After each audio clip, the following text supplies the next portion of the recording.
सभी को जय मसीह की।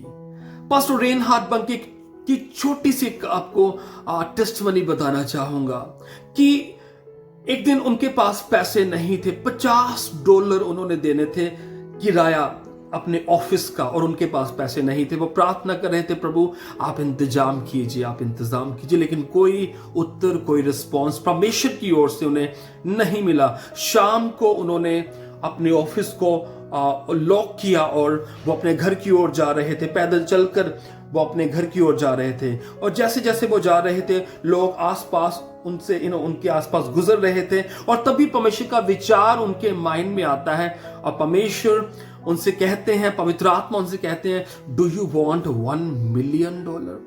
रेनहार्ड बंके, क्या आप $1 million चाहते हो?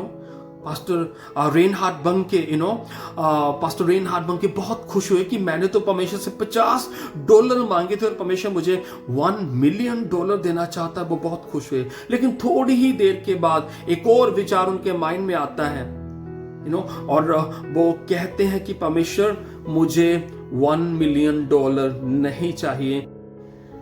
जैसे ही पास्टर रेनहार्ड बंके ने ये बोझ परमेश्वर को दिखाया, प्रभु की ओर से उनके माइंड में एक विचार आया, जो विचार इस तरह था कि रेनहार्ड बंके, आज से तू हेल को प्लंडर करेगा और हेवन को तू पॉपुलेट करेगा, यानी कि हेल से तू लोगों को निकाल कर स्वर्ग में लेकर जाएगा।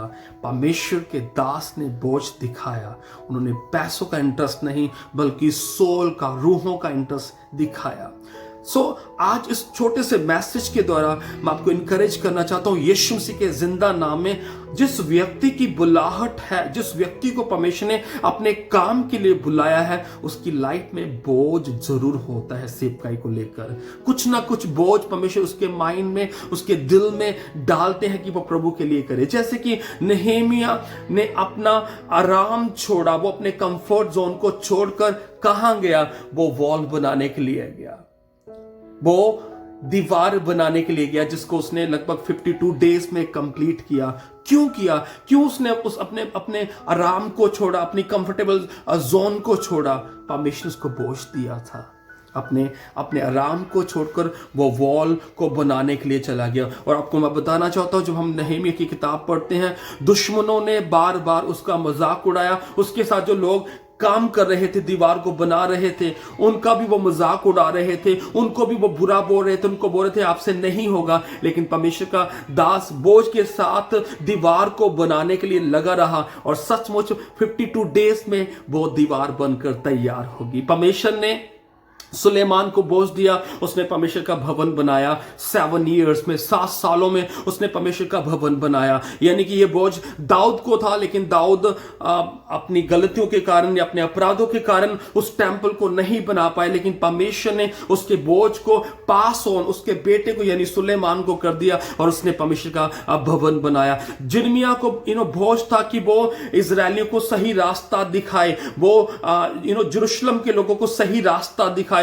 बेशक उन्होंने उसकी बात को नहीं माना और वो गुलामी में चले गए, लेकिन जिर्मिया ने उस बोझ को बनाए रखा। अजीजों, परमेश्वर ने हमको भी बोझ दिया है, और वो बोझ होना भी चाहिए। अगर हम सेवकाई में हैं, अगर हम मिनिस्ट्री में हैं, वो बोझ होना चाहिए, लोगों को बचाने का, रूहों को बचाने का, उनको परमेश्वर के राज्य तक लाने का। परमेश्वर इस छोटे से संदेश के द्वारा आपको बेहद ब्लेस करे। सभी को जय मसीह की।